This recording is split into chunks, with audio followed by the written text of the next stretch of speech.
NAST Studios now has opportunities for artists to showcase their art on the wall behind me, which will be seen during recordings of the NAST podcast.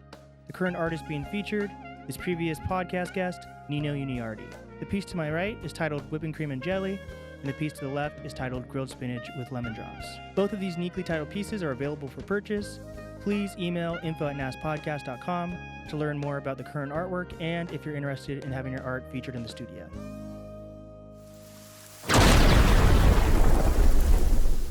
Welcome back to the podcast, everyone. Today, my guest is... I've been thinking about this analogy all day, and I think it's actually a really shitty analogy, but I'm just going to say it anyways. Lately, you've been kind of reminding me of like a car. Like you just... which is like really shit. Which could be cool, right? Especially because I'm having like car problems lately. So I feel like... So I'm a problem? I feel like I've seen you everywhere. And when you buy a new car... You start seeing that car everywhere. There's a lot of shitty car analogies, but I'm thinking of you in the most positive light of a car analogy. I would assume as much. But yeah, I'm here with Juliet. I saw like your posters all over like the town, you know. Yeah. And I remember I did see you at the Day in, Day out. I keep trying to call it Capitol Hill Block Party, maybe because I wish that was when I was at. It's the same gang. You were like dancing in the crowd, and you're like said hi to us, I think. Yeah, absolutely. Yeah, but I had no idea who you were before the Capitol Hill. Fucking damn it, Day in, Day out. Yeah. And you sent me some interviews. I checked you out, listened to everything, read everything. Cool. And it seems like you're kind of like a transplant. Well, you are a transplant. I am a transplant. A tech transplant too. Just like some people have mixed feelings about that. Yeah. But it's true. It's I'm excited to like learn more about like your tech journey, but also like what's happening now, because you've actually had some pretty good interviews, and for an artist that is newer to Seattle to already be on a ton of podcasts is pretty cool and inspiring, to be honest. You're like a go-getter, which I love like. Yapping. Yeah, fuck yeah. And that's a big thing too. Like yapping is like a new word, I guess, that people have been using, I guess right? it is a new word. Yeah. Well, it's come around, at least in terms of my circles, in the past probably couple of months, which means it's probably been around for 5 years. But I think more people will hear about it in like the mainstream in maybe a year or so. Because of this interview. Because of this interview. Exactly. The yapping. I feel like I'm getting to the, I'm still pretty young, you know, but I'm like getting to the point where like, I'm like, do I want to adopt some of these words that people are using? Or am I too cool for it? It's fun though. It's fun. It's like any other trend. You know, you try it on, and if you don't like it or you get too tired of it, then you stop using it. And it's fun. Yeah. It's free too. Like crash out. Have you heard crash out yet? No. What's that? Like when you see someone like just like start spiraling and like fucking up and shit, you're like, damn, that person just really crashed out. Yeah, okay, that makes sense. And I've been hearing people say that, and I had no idea what it was until my friends explained it. It's like burnt out, but more epic, it sounds like. Yeah, exactly. Yeah. It's like really intense spiraling. Yeah, cool. But yes. So you just released a new album called Egomania. Mm-hmm. Is it still new? Right? It is still new. Yeah, I released it on my birthday, July 3rd. Okay, so it's still newer. So Hell it's new. Yeah. Yeah. And I just listened to it recently. I really enjoyed it. Thank you so much. And I think it's like... to be honest, I'm not a huge fan of pop music. Let me turn my Chance the Rapper It's yapping. ringtone. He's yapping. It's yapping. I feel like the tone of Chance's voice is like... it's very conducive towards yapping. Yeah. But yeah, like I'm not like, for example, I'm not a huge fan of like, is it Chapel Roan? People love this girl, and I just can't. She also sounds very like 80s, and I'm not. Yeah, definitely. I hate 80s. Really? Unfortunately. Wow, we have very different tastes in music. But I like your album. Thank you so much. That's the point. I'm glad it can be the middle ground. These are a lot of like roundabout ways of complimenting you. The car analogy, the shitting on the 80s. I need my ego to be tempered. Egomania.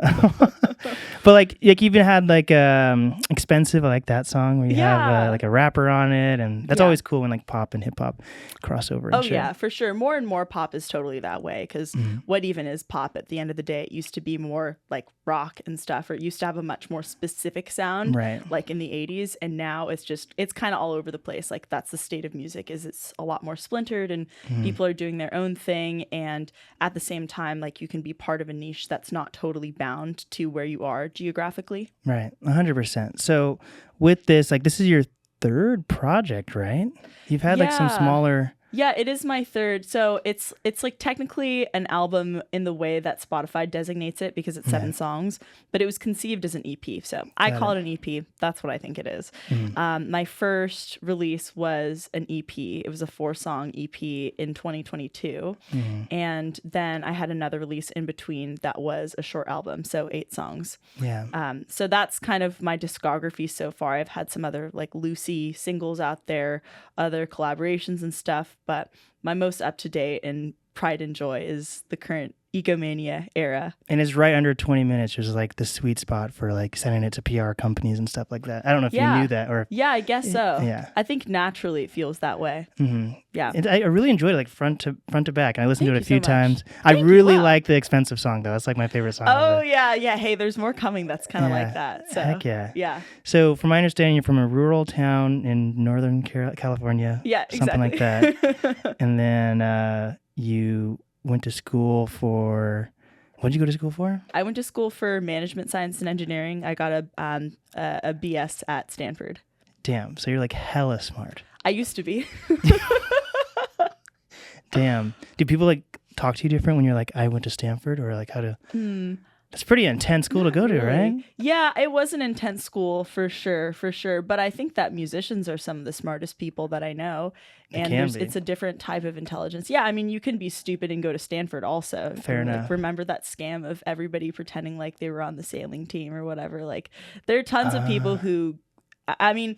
Yeah, sure. A lot of people at Stanford, really, really smart. Lots of respect for that institution and my classmates over there. And I'm going back to my 5-year reunion in 2 months in October. Yeah. Wait, how old are you? I'm 27. Wait, 5-year? Because I graduated in 2019. Right. I was thinking if you were 27 or not. That was in my head. How'd you end up at Stanford though? Like, did you get scholarships or? Yeah, well, I mean, I got some very small scholarships from my high school and everything, but luckily my parents had been saving up for quite a while, so I ended up not having any student loans or anything, and I could just go to this school. But I did graduate a quarter early, so I saved a good amount of tuition that year, and I used it to travel.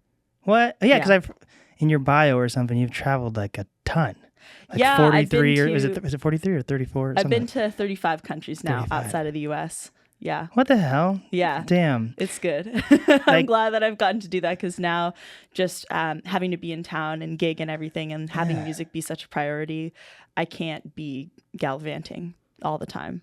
So how do you go about traveling? Because that's something that's been like on my mind lately. Like I wanted for my anniversary just to get out of town, and then my friends took way too long to fucking get back to me, and then like all the Airbnbs were taken, and I wanted to go to I wanted to just go to fucking like Cannon Beach in Oregon, and it was like so much of a hassle. But then my friends are like going to like Italy and all this shit, and I'm like, damn, how do you? So I tried to like budget for 10 people and it didn't work out, but then my friends will go by themselves on like crazy trips and I think stuff. that's the way. I think going by yourself or going with one friend or significant other is the best way to plan it, because the more people you have, the more you have to think about a common denominator, and not everybody wants to do the same thing. That's and it's just like, it's a big burden having to organize that for everybody and make sure that everybody's happy. And so it's much nicer when you can just think about yourself and maybe another person. And at the same time, like, it's cool to have the openness to going to a new place that you might not necessarily have gone on your own because another person really wants to go. Or like trying out an activity that you might not have had the bravery to do just on your own, and then just going through that new experience with a friend is really sweet. So I think that's a really kind of, that's how I've done it mostly. I've gone on have I gone on group trips even? Kind of, like I've had some spring breaks where I've gone to national parks and stuff, and we've been in maybe 2 cars full of people. And I guess when you get to a certain number of squad, you end up like it can be relaxing because you don't have to talk the whole time. Like if you're in a 4-person group or bigger, one person cannot be talking. Like one person can basically just be on break a little bit, which is counterintuitively kind of nice if you're an introvert or you're somewhat introverted, because it can be really intense to just be like you and another person, and depending on your relationship with them, like if they're not having a good time, there's only one person who can, well, there are 2 people, they can help themselves out, but you're kind of like on point for all of that. So but it depends, like traveling with the right friend or family member, significant other, definitely makes a big difference. But yeah, it's fun just going for it solo. And you do that? Yeah, I do some solo travel. I haven't been doing as much travel, of course, recently, just because music takes so much money. And I don't want to be spending that on other things that will force me to get another tech job. So because you're doing this full time right now, right? Yeah, I'm doing this full time, and I'm able to because I worked for like almost 5 years at Microsoft, and I saved up stock, and I never bought a house. Damn. And speaking of cars, I never bought a new car, and I didn't go on any crazy trips. Like, I wasn't frugal by any means. Like, I love shopping at PCC. Oh, same. See, it's so good. Everyone shits on me for going to PCC. They're hot sandwiches in the morning. Do you get their breakfast sandwiches they're ever? amazing. I haven't had their breakfast sandwiches, so but good. I have had their breakfast burritos, which are so good. I get both of them. Breakfast burritos are fire. Everything about that store. And they're vegan cookies. Fun. You know, they're like vegan cookies they have, and they're like vegan cookies. I am vegan now, so I should try them. Wow. But yeah. So it's not like I live under a rock and I don't do anything fun. Like, I will buy drinks. I will go out with friends on the weekends, and I'll go to restaurants and stuff, and like I'll spend money on Ubers. But I haven't done anything that was like a super big ticket purchase within those years. And so at the end of working there, I ended up with all this stock that I had saved up and like maxed out my 401k every period. And so I just have a good amount of runway now. And it feels like it right now, at least. It's been 8 months. But I don't want to start going, oh shit, like you've only been a year or something. You've only taken this seriously for 8 months? Like, well, I was taking it seriously before, but like, I mean, like in terms of full time, in terms of actually full time. That's crazy. Yeah, I mean, when I started out releasing music, I was never like, oh, I'm gonna try and make this a full time role now. It was just I've written these songs. I want to do something with these songs. I know a couple people who've released stuff on Spotify. I wonder if I could do it. And then I did it, and I was like, that was fun. I think I'm going to do it again because I already know how it could sound better. So it's been super iterative. And if you go back and listen to my old stuff, you'll see how far I've come. For sure.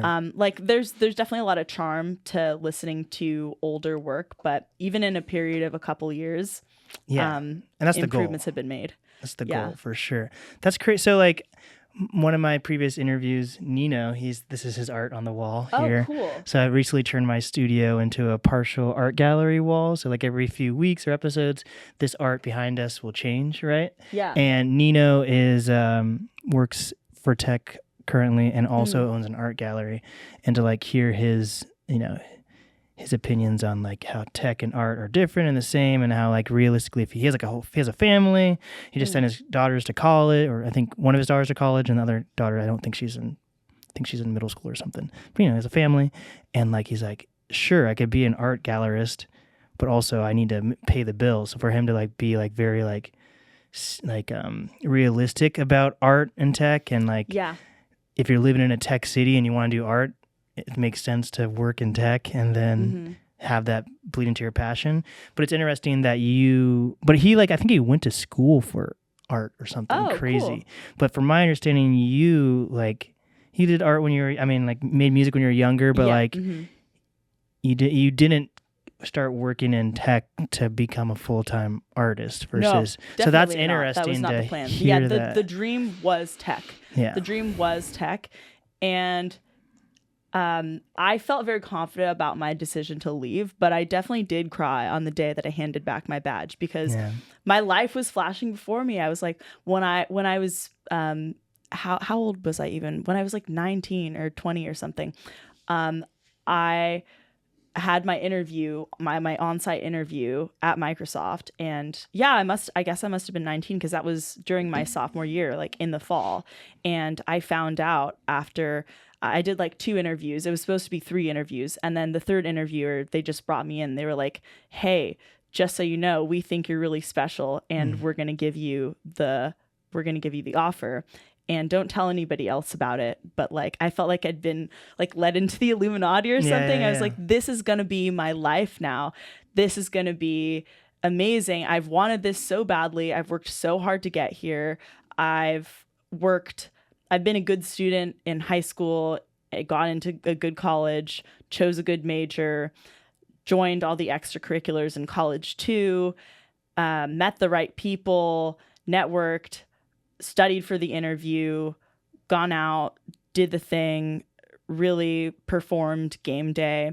And I just felt so excited to become more and more like the people who interviewed me and the CVPs that I'd eventually see in my internships. And I definitely still admire a lot of the same people, but just for different reasons. Mm-hmm. And I feel like when you're super young, you can look at anybody who is just deemed as more successful than you and for sure, and feel immediately that there's so much to admire about them.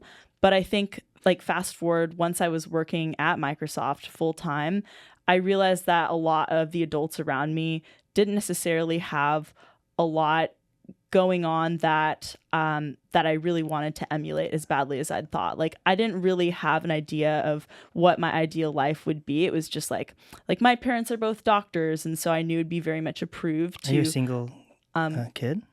No, I have a little brother. All right. Yeah. So he's in tech also, which is cool. And of course he loves music. So he's gonna become a rapper or something. that'd be badass. My parents would lose it. But yeah, like it was really hard losing that sense of myself, because that's basically Juliet circa 2017 through 2023. Although I guess I knew before 2023, like, hey, I'm actually trying to start this new career thing. I really don't know how much I want to do with tech anymore. But that was like, it was a long, long journey of me really thinking that was going to be my ticket to being happy. Yeah. And for a while, like, I remember having a really weird period during COVID where I sort of lost my sense of ambition. And it was in this awkward gap in between, like, I hadn't really started up my music project. Like I was writing songs just for fun because I needed therapy. So I was doing that, and I was working my full-time job, and I realized that I wanted to leave the old team that I was on. And this was in Seattle? This was in Seattle, yeah. So I had moved like a year prior or something, and I just moved into a house with this girl who was going to med school and this other girl who was working at SpaceX, and they were just working their butts off. Mm-hmm. And I didn't really want to work hard at my job because I wasn't super motivated. I didn't think that what I was doing was that cool. It was intuitively pretty boring to me, but it made me money. Yeah. And also I didn't have to work that hard to still get money and still get promoted. Right. So, but I also didn't have something else that I obviously wanted to do that I could then pilfer my time and start doing. Like, I guess I was learning how to use Ableton, but I literally just downloaded it on my my Surface laptop, my like 13-inch Surface laptop, and I would try and learn Ableton after work on that same screen that I'd been staring at all day. So obviously that didn't work super well. I started learning way more about production once I got my own laptop. And like, what'd you get, like a MacBook? I got a MacBook, yeah. And also changing the operating systems kind of made my brain 100%. Refresh and feel like it's in a different environment. So I started just having more time and more energy for that by setting up a different environment too. But yeah, I mean, this was before I was really that into any of that. What I was really into was triathlons and outdoor sports. So you're jacked. I used to be. Yeah. So like I've done up to a half Ironman before, which is, I think it's a 1 mile swim, a 56-mile bike ride, and a half marathon. Jesus so 13.1 miles. So that's what I was doing. So I guess I did have ambition in that sense, but like that's probably where the most of my social differentiation came from, me being more jacked than other people. No. So like that was kind of my whole MO. And I was like also getting really into lifting at the time, and I would lift like 5 days out of the week with my friends, and I would like kind of play personal trainer. So and I also had like a Fitstagram, and so it was that was kind of my that still? Oh my God, please don't. I haven't kept it up. Let's pull it up here. Forever, please. But yeah, I don't know. I mean, I guess it sort of built a little bit of experience with using social media in a more public way than just me and my friends. Right. That translated eventually towards being an artist. But I was just kind of scattered. My hypothesis for living life was, I was like also looking for houses. So I would go on like these house tours on weekends, and it would be me and Just like by yourself, by myself, and like me and my realtor and a bunch of families. And I would like feel like such an asshole. I put in an offer on one place, and I'm really glad that I didn't get it, because that really would have changed the way that I'd made this decision to be able to do music full time. But close calls. Yeah, close calls. So I kind of thought that would be my life. Like I kind of thought that I'm not necessarily going to be known for one thing or another. I'm going to do well in a corporate setting, and I'm going to make a good amount of money, and I'm going to continue to be more promoted. And then on the weekends, I'm going to go on long bike rides with my friends, and maybe I'll get a dog, and I'll have a house. And I thought that's the way that's stressing me out. That I could be happy. Yeah, it's definitely stressful. It's definitely stressful.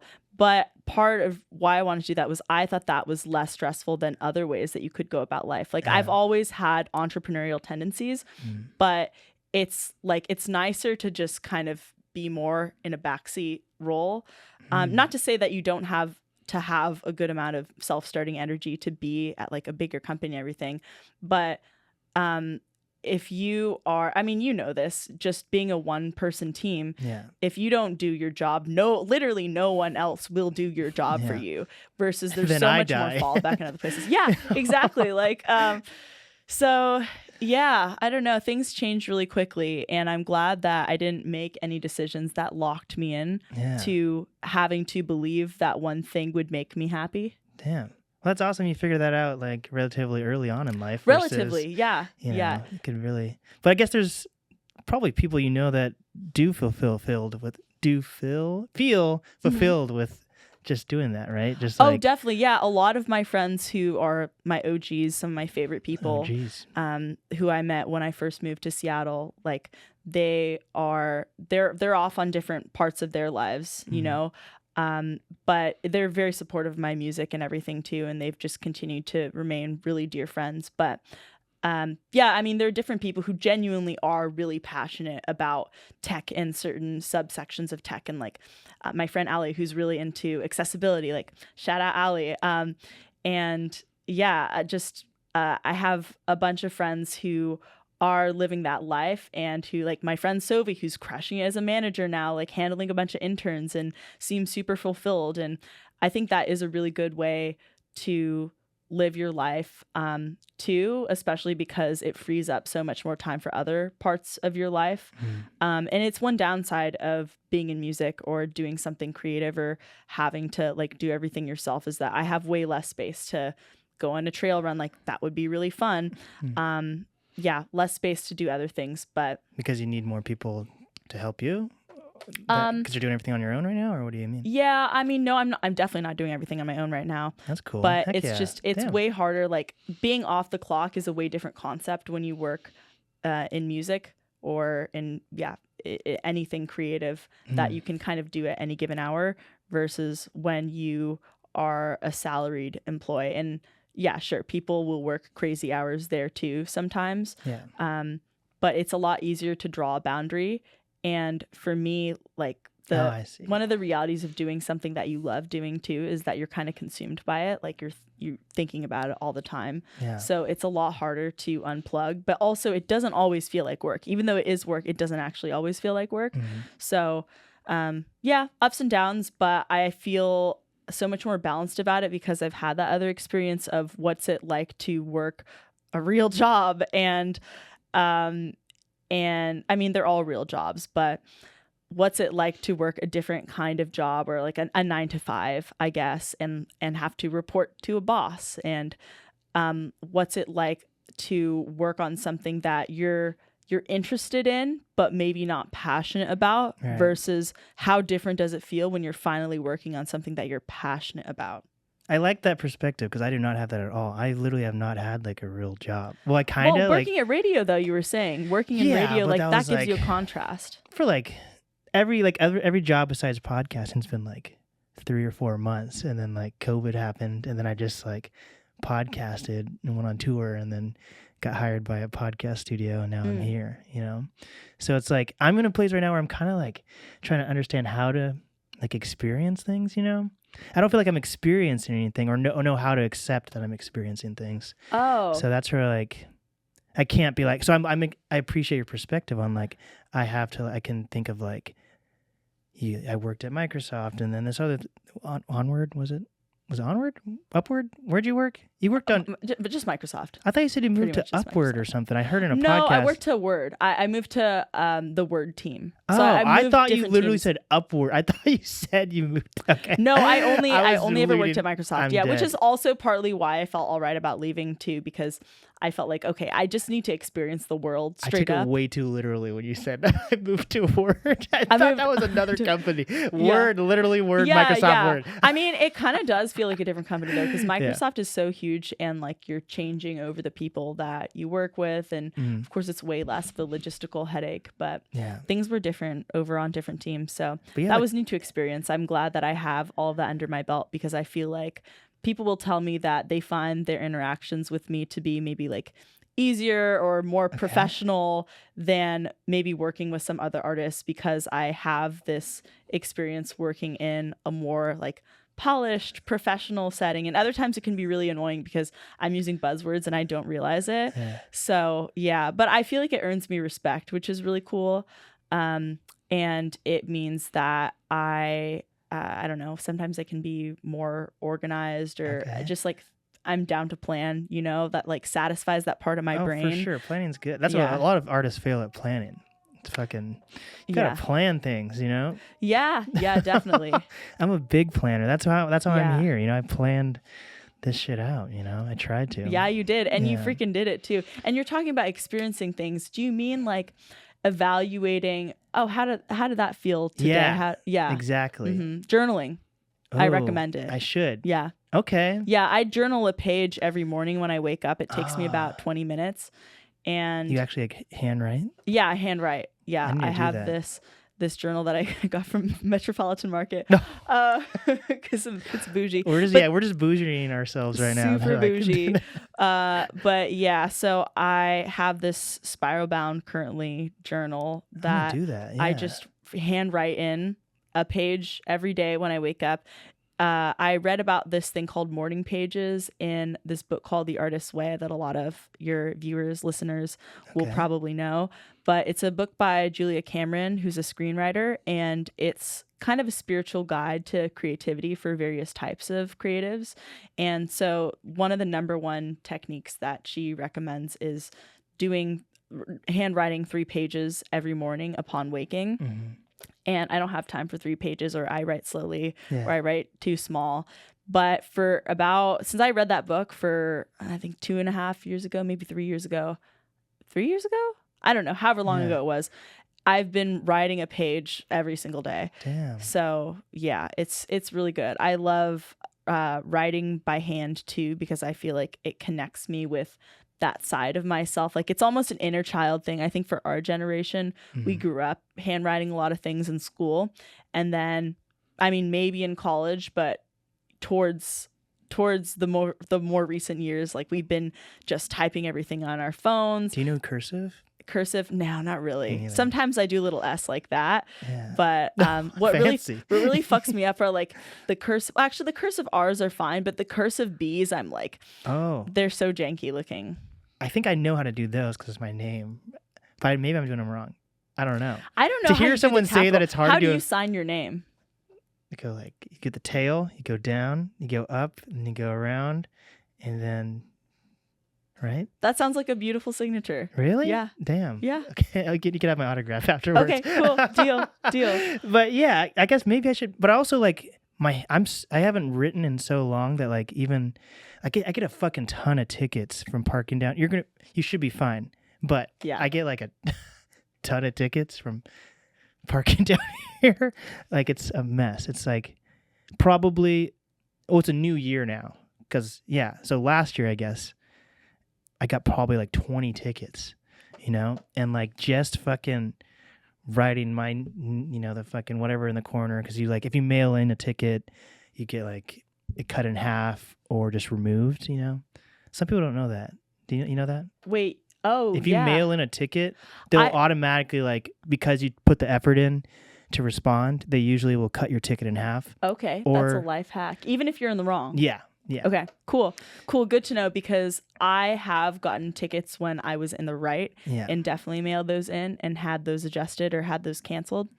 But I've never, when I've been like, oh, my bad, I don't do that. Yeah. So I should start doing that. But I should hopefully not get the ticket in the first place, because I hate that. I hate tickets. But anyways, like, I'm having like trouble just fucking like writing in the corner, my name, address, and then to the person, right? And my hand starts hurting from that. I'm like, damn. Like, am I that shitty of a writer, or like don't know how to use those writing muscles anymore? Because I use chopsticks, but like the fact that I'm like putting pressure and like writing, my hand will like cramp up. There must be a solution. So there needs to be like, maybe it's like a mental block. I need to like fucking get more tickets to sign, or a journal. A journal. I definitely recommend a journal. Yeah, I think it's been super instrumental. But I need a good pen then too. Yeah. Well, they've got good fountain pens out there on the market. At Metropolitan Market, at PCC or whatever. No, actually, there's this gift shop called Diggs in Ballard that I like going to, and they have these colorful kind of non-slip fountain pens, and then they have refillable cartridges. They're really cute. Maybe I could write it off. Could literally write it off. Maybe, because I'm like, as a business owner, I need to journal, right? Can I say that? I think you could write it off. Would the IRS accept that? Maybe. Do you have an accountant? No, I need to get one. Last year I just did it myself. Well, I had like a consultant. I need to get an accountant though. I just got an accountant. High five, right? Thanks. That's cool. Damn. So you're literally just like living off like stocks, and then like you're probably thinking of like shows as just like, oh, this covers a bill or something. Shows are helpful. I made enough money last month in July to actually cover my rent, which is very cool. That's nice. The first time that's happened. Yeah. Of course, July is a heavier month for shows, so I don't really expect that to happen for the rest of the year. Yeah. But it's nice to know, at least for one of the months, that I can get that to happen. And I've been selling a bunch of merch lately too at these recent shows. So I got to keep making more merch. But I have a lot of people to pay for sure. So I'm definitely spending more money than I'm making right now on the business. My goal is in the next 2 years, I want the business to be self-sustaining. And then maybe in the next year or two after that, then I can fund my whole lifestyle with just music. So, I'm picking up doing cover gigs soon. I'll be doing 3.5 hour-ish sets. I'm going to learn like 60 pop songs. And like at a bar or something? Or okay, that's cool. Yeah, I'm going to be at this place called Palisades. So I'm going to try it out. Next month will be my first time. Yeah, is it good? Yeah, fuck yeah. Cool. Okay. Yeah, damn. So I'm trying to make money in ways like that too. So I don't know. Like, I know I could make more money immediately if I just got another tech job, for example, or if I not that it would be easy. Like, it's definitely tough teaching music lessons, and it takes a lot of time, which is why I'm not doing it. You called your music career like a business. Does that mean like you have like a business license and stuff towards? Business That's license. awesome. Yeah, I filed a DBA before tax season, so like in February or March of this year. So that's awesome. So many people don't do that type of shit. Yeah, I know. It's one of the least sexy things about being an artist is personal finance. Yeah, but I feel like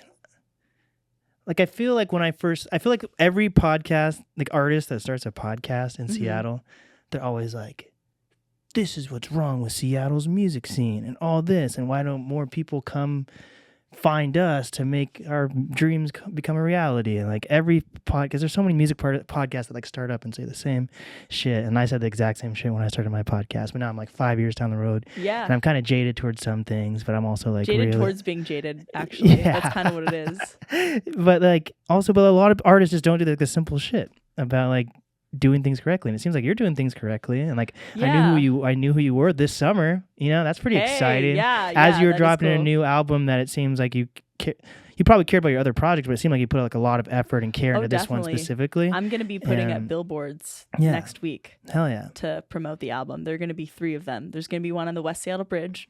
There's going to be on Elliott and Mercer, and there's going to be one kind of near here on Cherry and First. Hell yeah. So it seems like you're doing things, but maybe that came from having like a business mindset. Oh, it definitely did. I mean, I kickstarted that too. So shout out to I think it was 64 people who backed that project. Really? Yeah. Yeah. It's crazy. Nice to get people to buy in and everything. And hopefully this opens a door for other artists to be like, I guess I could get a billboard, I've never even seen like a major label artist have a billboard out here. We're pretty good about postering, I will say. Oh, what about the Numos thing? That's always cool. It's not always that big of a thing, but like, Travis did that maybe 2 years ago. Wait, what Numos thing? Like the Numos wall, they always like paint over. Oh, shit. You should do that. I didn't know I could do that. Yeah, Travis did that. Travis Thompson? Yes, of course. Yeah, he's amazing. Yeah. Big fan. He did that for his last album. And it was up there for like maybe 2 months or something. Bruh. Okay. Yeah. Well, I need to ask about that then. Thanks for the tip. You know why I reached out to you? It wasn't because of what's it again? Dan.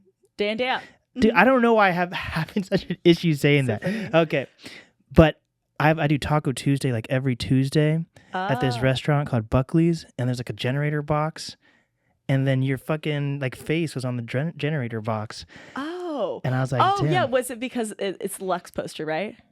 I think so. It's like the pool shoe. Yeah. Okay. Yeah. Shout out Lux. Like Lux, like the weed place. Yeah. Yeah. So they sponsor me, Ariana Leone, Kenshi Kills, like other people too, Paris Alexa, Dempsey Hope. What? I might be leaving out some people that I don't know about, but they sponsor you? Yeah, they sponsor us in the sense that they've contributed money towards our show before.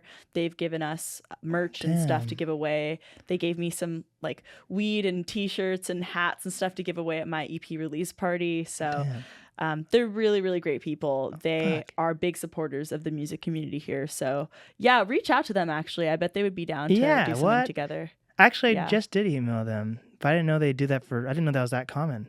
Because I reached out to see if they'd want to do like a Lux podcast or potentially sponsor episodes. But like, that would be like, they could be down. That could be cool. Cause like I'm trying to work with like more businesses to like, cause podcast marketing is like a real thing now, you know? So like for like local businesses to have their very own podcast, like there's like McDonald's has their own podcast. Trader Joe's has their, do you ever go to Trader Joe's? I thought you were going to say you're too bougie now. Don't worry, I'm not above that. Well, the thing is, I go to the one in Ballard, and it's right across from PCC. It's like I go to the Core Power, and then I go to Trader Joe's for my... Hell yeah. My only issue with that Trader Joe's is like I always feel bad passing like the guys playing their music. You know? Because you kind of do want to support in that way, but... This one guy was playing the like saxophone, and it sounded really good, and I was like, oh, he has a CD I can buy. He was charging $15 for a CD on the fucking side of the road. I was like, Jesus Christ. I'm not going to pay full price for this when you're like just playing in front of the grocery store when I'm about to spend like $200 just in the grocery store. You know what I mean? Yeah. Well, was it all like packaged nicely? It was just like one of those like it was like a thin. Oh, it's like a hard. There's like what is it called? Like there's paperback books and then there's a hardback book. There's like the paperback CDs. Yeah, like it's like a little sleeve. Yeah. So that's what he had. But was it printed and everything? I guess. Okay. So I guess it was that nice. costs extra to the production for that. Because for me, when I hand burn a CD, of course it costs a lot of money for me to make the music. Yeah. But for the CD itself, for the raw materials, it's hardly anything. But when you have to get a batch of CDs all ordered together, and I'm sure the soft case or the sleeve is cheaper than the like hard plastic one, it still costs money. So maybe if he was doing it in front of like a bar, it would be better though. Because like have you been to Art Walk before? No, I've wanted to go for a little while, and I think another one is happening in next Thursday. Is next Thursday September? Mm-hmm. Oh fuck! Wild. Okay. Oh man. Okay. Let me know if you go. Yeah, I go because it's like right here. Yeah, right? Yeah. So like I sometimes drink during Art Walk. It's fun, you know? As one does. And this like lady had like a typewriter, and she was like, that's her thing. She like writes out like poems to people that walk by. And I usually wouldn't have done it, but I was like drunk and I did it. And she's like, pay what you want. and she wrote me this poem, which was like, it was okay. It wasn't I need to frame it. It's over there. And it's like super small. It's like this big. And I ended up giving this girl like $20 for like this like piece of paper that's already crumpled up. But I'm like, that's cool to support art in that way. But I'm like, if this guy was at Art Walk and I was drunk, I probably would have bought a CD. Oh, so, yeah. But like if you're going to a Trader Joe's when you're already spending the money to go somewhere, I feel like that's a little, versus if you've spent money and then you're leaving and you're drunk, it's different, I guess. You know what I mean? Like who wants to spend money at somewhere else when they're next to a store? And that's my take. Maybe he'll change his prices. But you've seen that, right? You've seen those type of guys in front of Trader Joe's? I don't look too closely because I'm in a hurry. I'm looking like a scrub. It's T-minus 30 minutes until the sweat dries and I'm freezing cold. You got your pop star sunglasses on. Don't look at me. I do sort of look forward to that though. Like my little fantasy in my head, which is like just as much of a fantasy as it is a nightmare, having to go places that should be like pretty casual, like the grocery store, like looking good because I'm like, am I going to get recognized today? Yeah. So who knows? Maybe the billboards will change things. That's going to be wild. I feel like sometimes people care in Seattle and sometimes people don't. Like I've seen like celebrities in Seattle and like no one cares, but other times they do care. Versus if you're like in LA or New York, here in Seattle, like you can pass by like NFL players and NBA players or fucking Macklemore or whoever, and like a lot of times people just won't even really care, it seems like. Well, that's kind of chill. I sort of like that. You know, there are certain places that have the culture of give them their space and let them be a person. Do you feel like you have friends that do what you do full time? Or like for me, it's isolating to like not have anyone that could talk to that is able to do what they're doing full time. They might have like a normal job. So like, I'm like, oh, I want to go to breakfast or lunch right now. And then they're like, oh, I'm already at work or whatever. Like, do you feel like you have people that you can like connect with on that level that you can like bounce ideas off of and they're doing what you're doing similarly versus like bouncing ideas and they're like, oh, I can get back to you after I'm done with my fucking 9 to 5 job or whatever, you know? I don't think that there's a huge divide actually, because I still take a while to get back to people because since I'm doing this all the time, I'm actually more busy than I was before. And so it's actually harder for me to get back to people who I'm actively working on projects with. So I don't think that a ton has changed for me personally since I've made the shift that way, like in terms of, I mean, I guess I've seemed more and more serious for sure, but also you don't have to be doing something full-time to have a full-time mentality about it.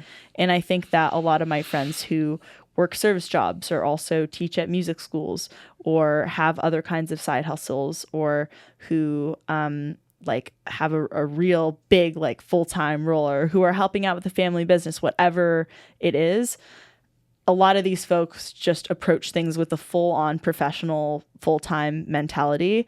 And it's very possible to have multiple passions. Like, I don't think that you have to just jettison everything else in your life to be really experiencing this full-on. I know that that was the right approach for me. Not that I truly like closed any doors. Which is smart too, though. It is smart. Yeah, it's not dumb to have a backup plan. It doesn't make you less of an artist. I just don't think about that backup plan all the time. Like I have to kind of shut it out of my mind. But yeah, I would say I have a lot of folks who are trying. They're hustling. A lot of people who are really hustling and hustling harder than I am and hustling in different ways than I am. And a lot of people to look up to and learn from. Does that make you feel bad though? I feel bad sometimes. I'm obviously working super hard. And I feel like I do a lot of shit, but then I also feel like, damn, some people are like working super hard, trying to do their passion, and they have a job they hate. And I'm just here complaining about like not experiencing life the way I want to experience life, not because I can't, but because I'm trying to figure out how to process that. I'm like, that's such a stupid, shitty thing to like be upset about versus everyone else has like normal shit they're worrying about, or like the guy like on the fucking doing heroin on the street downstairs or whatever. Like they have it way harder, but I'm like, damn, my life's so hard right now, but it's not. Well, and it does feel hard to you, and you are working hard. So I don't understand. Like I don't think that can't exist in the same space as There's some people who have it harder. There's some people who have it easier. I have it the way that I have it, and this is the way that my brain has adjusted, and it feels tired right now. I think all of that is very valid. But yeah, I definitely do feel you. Sometimes I do feel silly for, I want to complain about something because complaining is fun and cathartic a lot of the time. Yeah. And then I have to kind of reel myself back in and be like, wait, you're so lucky to be doing what you're doing. And no one's really forcing you to do this. This is still by your own choice. Mm-hmm. So yeah, I definitely get that. Like, the feeling above the sense of feeling. It's really funny to be in that space of, immediately you feel this way, and then usually I don't think that that's problematic, but I think where the problems are introduced is I feel bad that I feel bad, when it becomes like a whole inception of feelings and like judging yourself for feeling a certain way. So just feel your feels. And I'll feel better. Write a song about it. Or so if I like journal, do you think it'll help? Maybe. It probably won't totally 360. No. Give me a one-size-fits-all solution now. Yeah, right. Well, I mean, it's good. It's good, though, because at the very least, you'll come up with other ideas about it, and you'll practice your handwriting, and you'll find a cute moleskin. So your hands don't hurt when you write, though? Yeah, it depends how much I'm writing. Like, if I'm doing a ton, or if I'm feeling really tense, maybe I'll hold the pen tighter than I need to. But generally I just kind of take it easy. But if I had to like take a standardized test right now and then write it all out by hand, my hand would definitely cramp. Damn. I wouldn't like it at all. I really hope I never have to do that again. I'm liking your perspective on things. So you said you have a team right now, or what's going on? Kind of. Because you said you have people that you have to pay and... Yeah, I have some people that I pay for like contract work, basically. I have 2 designers mainly that I work with, and picking up work with other people too. Videographers. I think that in terms of my budget, I spend most on videographers and also on ads.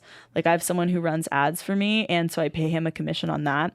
And then I pay the money that it takes to run meta ads. And like cameras, as you know, pretty expensive. Yeah, they are. Whether you rent them or whether you own them. And so different people that I work with will have different steps when it comes to all of that. And I want all my stuff to look good while I'm there. Otherwise, I'll just like DIY that content. And that's something that I could get better at, to be honest. I think one person that could help me out a lot is an editor too. That's what I'm looking for. Yeah. Because like... we can consult. Yeah. Do you watch YouTube at all? Of course I watch YouTube. Do you ever watch like a YouTube, like any YouTubers that are like just talking to the camera, and then there might be like some funny edits that happen? Yeah. So like I want someone like that, that like I can bounce. So a lot of those people hire people from like, sometimes it's out of the state even, like from where they're at. Because like editors can just bounce, video files back and forth. But I want to find someone that like I can bounce ideas off of, take them out to lunch and be like, let's review this podcast episode together, and what are some funny takes you can make. Someone you can work with in person. Yeah. I prefer that too. I think that a good analogy for that, besides just the one-to-one example of editors for video, is I think producers. Yeah. A lot of people will work with producers remotely. Yeah. And for me, I really like to be there in that session and have that human connection. For sure. And be able to listen to things back at the same time and know exactly what we're talking about when we point things out, versus like I listen to the whole song, then I send an email, and then 5 hours later you read my email and you try to understand what that means. When in the room it would have just been like, that wow thing, could we make it do the note instead? So right. Yeah. So you don't produce? I do produce. Yeah. I don't produce all of my work, but I usually work on a demo first. I mean, I mostly work with other producers, and they're really doing the heavy lifting when it comes to like all the detail-oriented stuff. But I do produce mostly for a songwriting purpose. And my song Nice Try, which is my most popular one right now, is fully produced by me. So, hell yeah. Yeah. So some of my friends that like, or even Avery, for example. You know Avery? So like, she was saying when like she first started, and this is like in the interview, I'm pretty sure. She was saying like when she first started making music, she didn't have anyone that she knew in the music scene.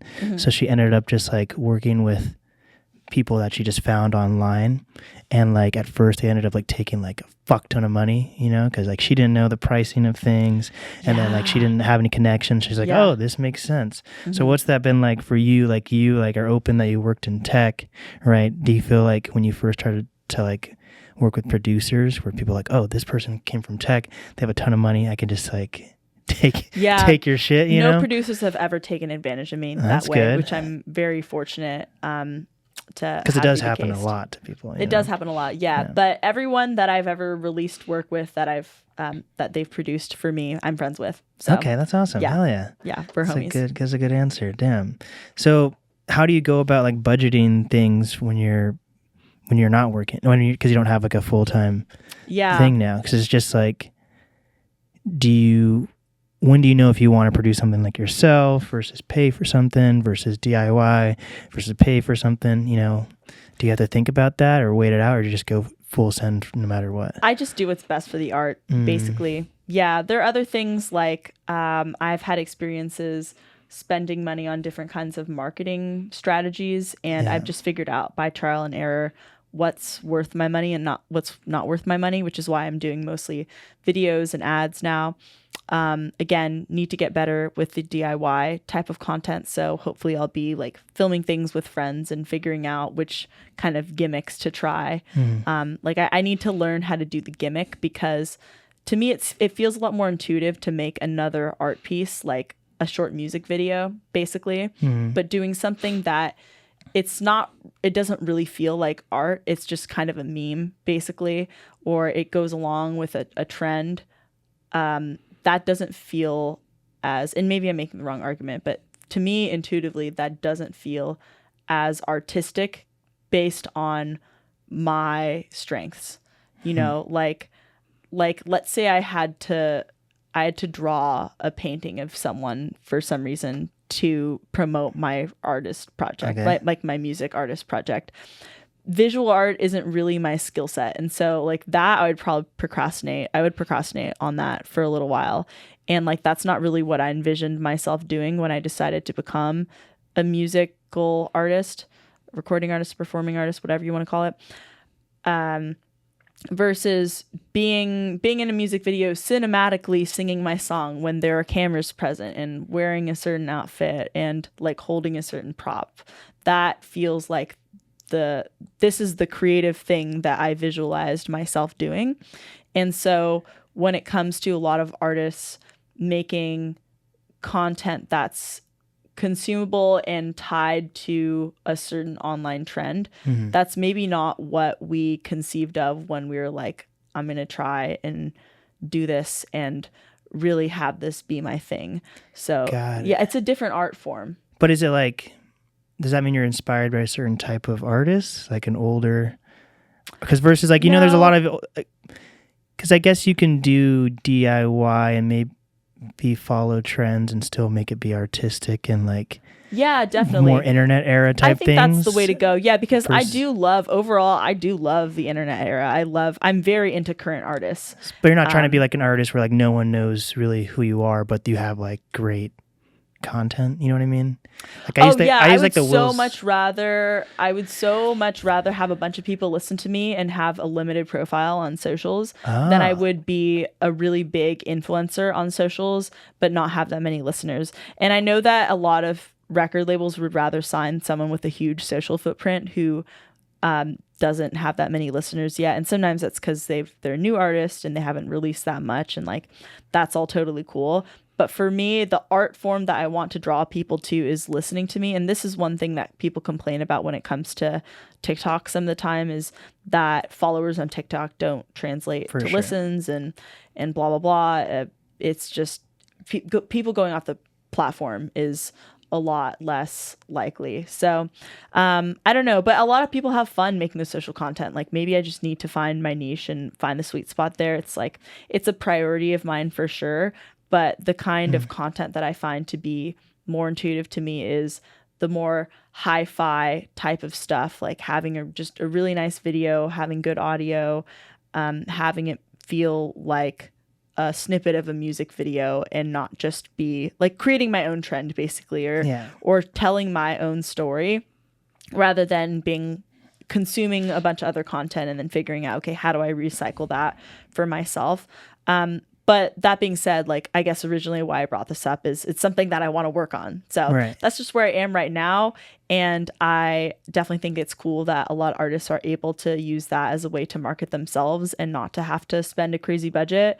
For me, though, I do have to focus on my strengths. And one of my strengths is having a somewhat flexible budget. Like, I don't have all the money to spend in the world, definitely. Can you give me like $20,000 right now? Yeah. It's like for a good cause. Yeah, definitely not. No, I mean, like, I need to also be wise because, like I said, if I don't spend my money wisely, then I can't, I won't be able to do this full time for that much. And my time is my own time is very valuable. But at the same time, like, I want to be paying the people that I'm paying better, but it's also like, it's just straight up a lot of money. So, for sure.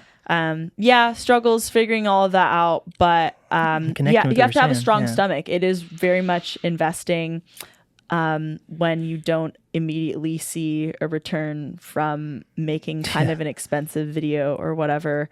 Like, I'm definitely seeing returns, but not financial returns yet. So we'll see maybe shows how that pays off. That's a little bit, right? Oh yeah, definitely shows and stuff. Yeah, I mean, it's hard to say. Sometimes you have to be like, I feel like a lot of people struggle with being like glass half full type people. I'm very much a very glass half full type guy. Yeah. You know what I mean? So you still want to be like, what's the right word? Realistic about returns, but also being glass half full helps too. You know? Yeah, totally. And everything comes together as well. You can't always say, I got this opportunity because I did this action. Oftentimes it's like, and this is what marketing people think about in general, is people need 6 or 7 exposures or something until they actually take action. Block party, my Taco Tuesday generator box. No, Instagram. And exactly. Though reached out to you. Yeah, there are all these different points of connection. So if one of them falls through, who knows? Maybe nothing would have happened. So, but it's very rare that you can point specifically to this one thing I did led directly to this opportunity that I only got because of that thing. It's like it's usually because you had that thing and then you had 5 or 6 other things. Yeah, for sure. But so like, do you have any examples though of people that like you're not? I don't think emulating is the right word, but like, for me, when I think of what I want my social presence to eventually be with like an editor, because I think that's what I want to get in the next few months. So like, an editor. It would save so much time too. Is like, I like he's not one of my favorite comedians anymore, but he was for a while. Is this guy named Andrew Schultz, and during COVID, he created this like internet trend that only his channel did though. Is where he'd be talking to you'd be looking at your phone like this, and he's like, turn your phone sideways, and you turn your phone sideways, and he'd go into like this long comedy bit, and it got so popular, it ended up being on like Netflix, and he had a Netflix show, and like all these sold out tours and stuff. So I look at stuff like that where it's still very high quality stuff because he had high quality cameras and stuff. Like for you, do you have any specific examples of artists that you're inspired by that you see this high quality content that they're putting out, or is that where you're kind of trying to figure that out? Well, yeah, I'm definitely inspired by some artists with high quality content, but then there are also local artists who are really killing it with their DIY content. Oh, like Nash? Do you like Nash? Yeah, Nash is awesome. Yeah, Nash Pearson, right? Yeah, he's doing crazy stuff with like Oblé Reed and a bunch of other people too. And yeah, I see his work everywhere. A lot of cool like live show, BTS stuff, a lot of music video type of content too. So would love to work with him. Shout out. And then the main people that I work with in a videography sense are Rolando Robles, Austin Smith, and Cody Kilpatrick. So all of them are just they're a great team. And I've also worked with a crew down in LA on one of my music videos, which was a great experience. It's just that the return on a music video it's not the same today. It's not as important to make full-length music videos. So I've kind of changed my strategy to only be really doing the short form type of stuff. But yeah, like in terms of other music artists, I really admire the consistency that Tinsley has had when it comes to putting out DIY content, and it's always really cutesy. And she always writes pretty compelling text over what she's doing. Dempsey Hope also does a great job with DIY content and has like quite a big social following presence. My friend Shell's been killing it. Shout out Shell. Tinsley, Shell, a lot of cool pop girlies out here. Anna Thompson also. But I admire all these people in general too. It's not just because of their content that I'm bringing them up, but also them. Amazing. Yeah. Do people think you're like, how old do you think people think you are when they look at you? I think about that a fair amount of, what would you say? I thought you were either like, but it's because I listened to your interviews. So I was like, I really did nail it in my head that you were 27. Yeah. But did the math. But I didn't say it out loud. So now you said it first, so then it just makes it seem like I'm like, oh yeah, that's how old I thought you. But like I thought before I met you. I either thought that or like 20. Or 20. Yeah. That's so funny. Yeah. Are you Asian or what are you? I am Asian. Yeah, that's I'm half Asian. I think that is why. Yeah. I take good care of my skin. Yeah, there we go. I'm vegan. Yeah. I run a lot. Well, I used to run more, but I run a reasonable amount for a human being. I do hot yoga. Yeah. I sleep a fair amount. I gua sha sometimes. You gua sha? Gua sha. It's like, okay, so a gua sha is this stone or metal device. It's like a flat rock. Yeah, it's shaped like that kind of. And you just kind of like, you kind of oil up or like moisturize your face, and you like kind of, you scrape your muscles, and it relaxes your face. I should have done it this morning, but I put on my foundation. Does it really work though? It works. It works momentarily, or it works for the day or whatever. I tried it at this women in music networking event in LA, and I was converted. They just handed out gua sha stones or something? No, they had like a gua sha station. Like we all gathered round, and we had all of the like aromatic products and things. It was at this place called Formula Fig, and we had all these cute headbands that we pulled our hair back with, and they like taught us how to gua sha, and we had little mirrors, and I learned how to do it there, and then I watched some YouTube to like refresh my gua sha skills. This is amazing. But anyway, the things we do. But yeah, thank you. I try and take care of myself. I try and stay relevant. I feel like music makes people stay relevant though. Like music is so much. That's how you know what yapping is. Yeah, that is how I know what yapping is, I guess. Besides the fact that I love yapping. So I have to know what it is that I love. Yeah. Well, also, I thought you were super young at first because you were performing with them. But I feel like they're all are they in their 20s or something? Some of them are 19 and some of them are like 21. Because I think I interviewed them when they were like 16 or Oh, cool. That's awesome. I think I had them on 3 studios ago. Oh, cool. Yeah, so that was a time. Yeah, they're amazing. Yeah, so I was like, they're hardworking too. Yeah, so that's why I thought. What do you think though? What do you think people think? How old do you think people think you are? Do you think people think that you've like been in tech or any of this? Do you think about that like when you're walking down the street? Yeah, I think it's interesting to think about how you're being perceived. Some of it's vanity, but some of it is also just knowing your business and knowing your brand. Yeah. And honestly, that's a lot of what I've written about on Egomania. And something that I have to write more on still. But like, it's this concept of you do have to be self-absorbed in the sense that now you are the product and you've decided to embrace that. Right. But at the same time, it's kind of exhausting thinking about how you're being perceived and trying to manipulate that to make people think that you are what you want them to think who you are. Yeah. So it's just this weird circularity that you have to think about. But yeah, I think walking down the street, people don't necessarily know. And I'm actually very amused in the moments when people totally get it wrong. I don't know. I think it's funny. Like, it makes me feel like I have lived a lot of different lives, and it's nice to be kind of a chameleon in that way. And like, one of the art forms that I'm also really inspired by is drag. Okay. And how do you go to the shows ever in Seattle? I've been to like a show at Queer Bar. I need to go out more often. Yeah, Mostly I've just like watched a lot of RuPaul. Okay. But I started getting it on my radar only last summer. So I'm very new to all of that. And I want to be more supportive there too. But I think it's very fascinating to me as a woman how other people perceive femininity and how other people really go out of their way to choose and embrace it and are able to adapt their own look and identity all the time and like have all these different facets of themselves. And I think that that's really inspiring as a performer, because it's like, what do I want to highlight? Like, what story do I want to tell? I don't know if people want to hear more about, I think people find it really inspiring that I've had this tech career. And a lot of people who I know from that scene will ask me questions, and they have other passions that they think about pursuing full time.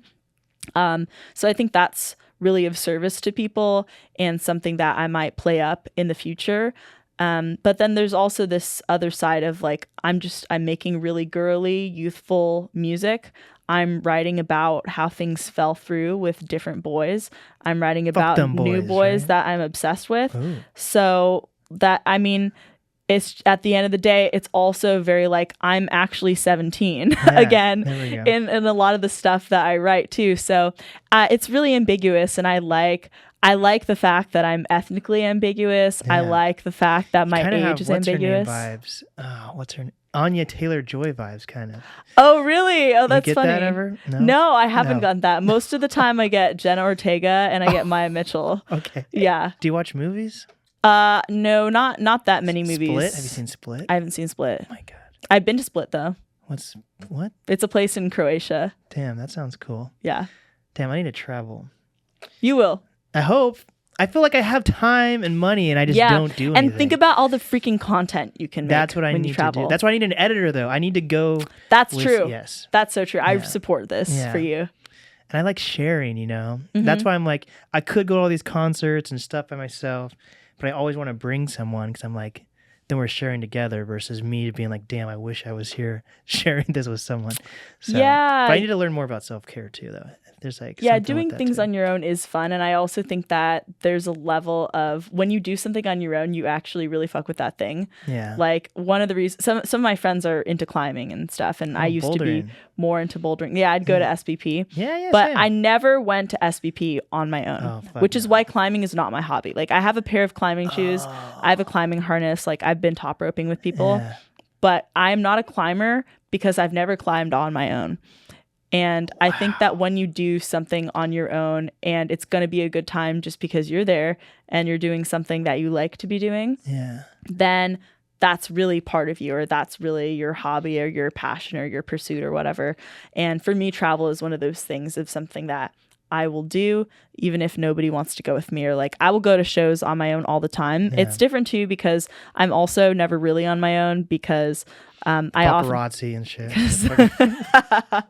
Yeah.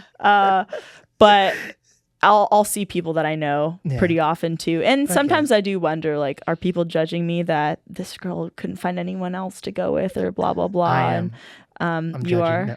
Cool. I hope you're wishing good things for me. I hope I'm in your thoughts and prayers for going to things alone and needing help. Yes. What does egomania mean to you? Yeah, egomania is the era of your life where you really have to focus on yourself. And I think that so many people also in their 20s and 30s feel this way about, this is me starting up my career. This is me really going hard on this new passion that I've discovered, or really forming my own sense of identity. And it's about being who you are and kind of being brash and idealistic a lot of the time. Like a lot of this is expressed through the format of a love song. And most of my life isn't really my love life. Most of my life is just music at this point, and then just my life in general and basic mundane things that I do. But in terms of things that I feel really emotional about, I think it is in those romantic moments that that side of me really gets brought out. And I think that it's a way that I communicate the rest of my experience and my personality, which is why a lot of my writing is relational.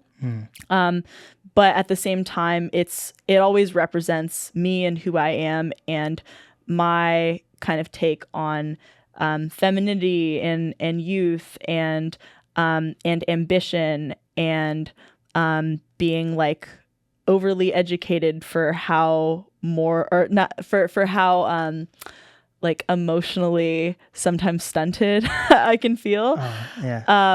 And how I think that kind of relates to other people.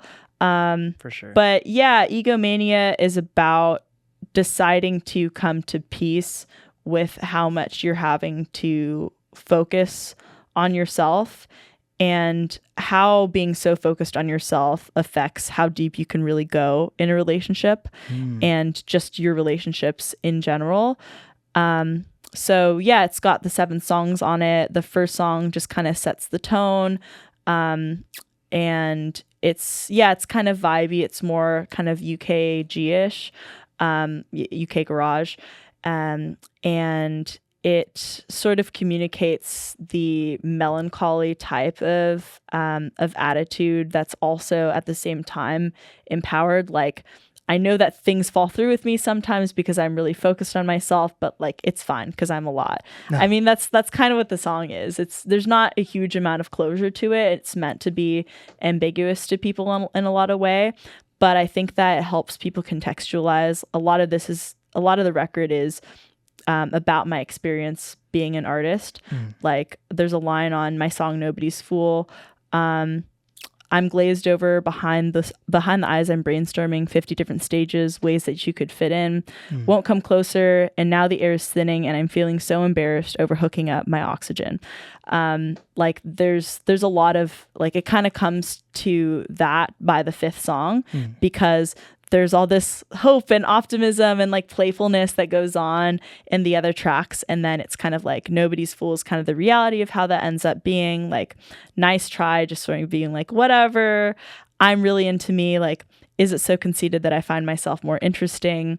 So it's just, a lot of it's just examining how do I feel about myself and working on myself and having to focus on myself because of this as my career. And, and how does that affect just who I am in the world?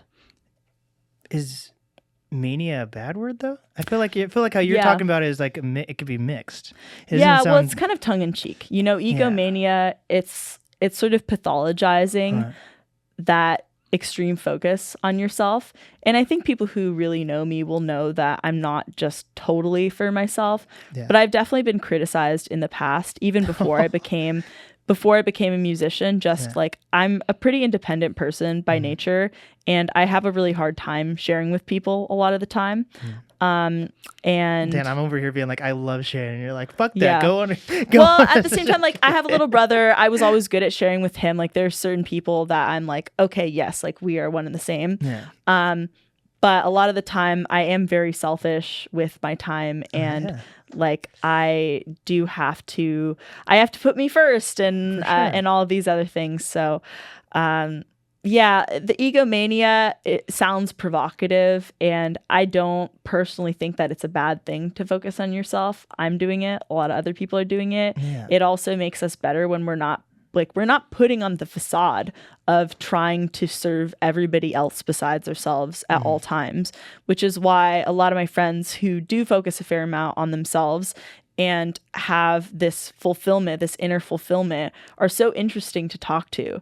It's so much fun to catch up with people like that who have a lot of really great things going on in their lives. Since they've already been exploring that side of themselves, like, we can kind of be open and bring new things to the table, basically, that we couldn't if we hadn't gone on our own little explorations.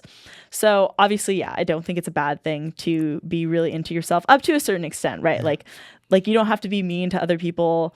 You like when a family emergency happens, like, you should still respond with the appropriate kind. You know, like there's certain limits. Like, how does this affect me?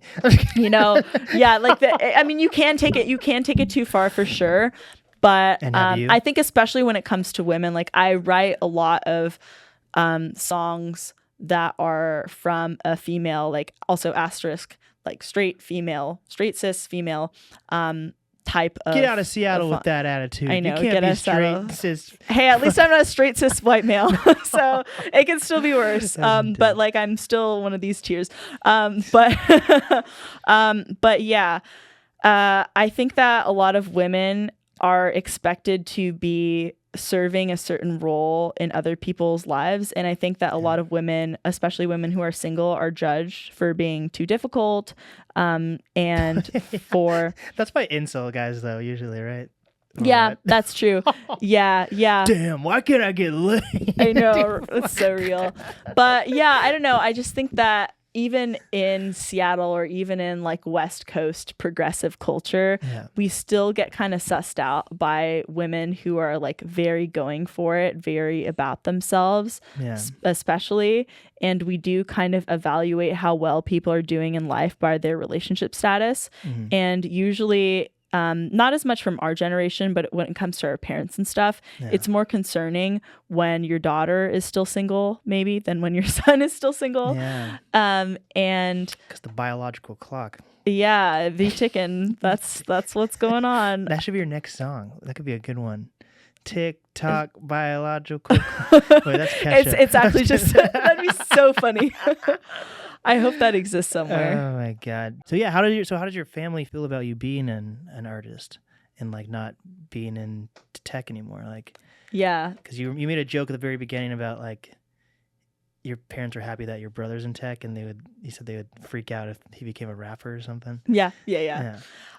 They've warmed up to it. Okay. I think that in general, people take on the attitude towards your decisions that you take on, and so by taking on a confident attitude and being decisive, I've immediately brought some people over to my side. That being said, though, I wasn't really raised in a way that taught me to dream super big. Like, it taught me to dream medium big, I would say. And I think the destiny of where my life has been at was I knew that I was never going to be on the streets. I knew that I probably wasn't going to work like I probably wasn't going to start out working like a blue collar job, whatever that's supposed to mean. I knew that I probably wasn't going to have to live in government housing or any of those things. And I also didn't feel like I was going to be a superstar. I didn't feel like I was going to bounce around on private jets everywhere. I didn't feel like I was going to have a crazy amount of like status or renown or like just insane wealth. I just felt like what I'm probably going to do is I'm probably going to pick up some kind of white collar job. I'm going to go to college for 4 years and I'm going to get a degree from that. And maybe I'll go to grad school too. And then I'm going to work for an employer who will pay me well. And then people used to ask me like, oh, what's your goal in the next 10 years? And the only thing that I had set in stone is like, I'm going to have a house. Like, I just was very templated American dream. I had no idea what my individuality within that actually was. And I was just kind of like following around what other people in this small town that I knew had done, like the adults that I admired back there. And yeah, so things really changed for me. I think that my parents congratulated themselves on, as they should, on what a good job that they had done by the time that I got into Stanford, and then I graduated from Stanford, and then I was working at this big company, and then I was getting promoted at this big company, and I was doing my my outdoor sports thing, which my parents also do. Like I had so much for them to relate to me about, and now there's a part of me that they can't relate to as much. Damn. And my dad can kind of relate to it because he brought me into the musical fold a lot. Like I used to go to bluegrass festivals with him because he's really into that type of music. So he still plays a ton of music and is really passionate about it. And my parents always supported in the sense that they paid for my music lessons when I was growing up, and they like encouraged me to be in the school band, and they drove me to honor band and all of this stuff. So they've always been supportive of music in general, but music as a career is something that they've been very trepidatious about, rightfully so. And I think that it sort of upset them when I decided to do that full time because it was kind of unexpected. Your kid gets to a certain level of development and you think that that's the end. Like they're good now. Like she launched amazing. Like she's She's on her own now. She's on a good track. We don't have to worry about her anymore. And now they've kind of had this rude awakening of like, oh man, this is really not the end of the story. Like, she can still really fuck up or whatever. Not that they were really that harsh on me. But in reality, I think another form of support is not actively stopping someone from doing something. And my parents have never tried hard to talk me out of doing what I'm doing. And my parents also made sure that I never had to take out loans to go to school. And they've helped me out financially so much over the course of my life. And because of that help, I've not had to pay student loans while I was working. I could save up that money, and now I can use that money to fund my artist project. So it's like kind of their money too, in a way. Yeah. So they have been very much financially supportive. And like I said, put me in music lessons when I was a kid. My dad also was maybe a songwriter before I was a songwriter. Like, I think I get a lot of that from him. But yeah, I didn't have the same love for music then that I do now. And I think that that's another reason why they're kind of confused, because maybe I didn't seem as into it then, or like I wasn't as disciplined then. Like it's a midlife crisis or something. Yeah, they might think that. But I also think it just steals time away from them too. Like, I normally go home back to Northern California. I would normally go back about once a quarter. And right now I haven't been back since the very beginning of the year. So it's not been an incredible amount of time, but it just, I just have less time to spend with family. And like, yeah, I kind of miss that, but my brother came to my show when I was in San Francisco, so that was fun. My dad was at my release party, so I've seen him recently. But yeah, it is what it is, and I think more and more they're becoming increasingly supportive as I've had more successes. Like, I'm telling them about the people that I've been working with and the opportunities that I'm getting and the people who still want to work with me, and I think that they're impressed by all of that. But yeah, the reality is that people outside music don't really understand what music is. And like, I think if you asked the average person, they probably couldn't even name more than one or two roles in music. They'd be like, first of all, they wouldn't even say artist. They would say singer. They would say you're a singer, or maybe they'd be like, oh, I'm really smart producer. They're producers. Like, that's crazier. And a lot of them, it wouldn't even occur that songwriters exist outside of the singer or the artist, or that like you can be a singer-songwriter or you cannot write your own songs, and they don't know what a tour manager is. And maybe they would say DJ, actually. I feel like for the average person to know a podcaster that does it full time, it's probably like you'd probably meet. It's probably pretty low though. So for me, I'm a podcaster full time, and I did the smart approach of like, as my podcast continues to grow, at least I have extra income coming in from having another space where I'm consulting other people's podcasts, and I eventually need an editor, like I was saying, but like all the money goes to me and fucking the government, I guess. And the government, definitely the government. But yeah, no one really, I've never been like, oh, that's cool that you're a podcaster, But like, if you were to be like, oh, I'm an artist, people are gonna be like, oh shit, that's cool.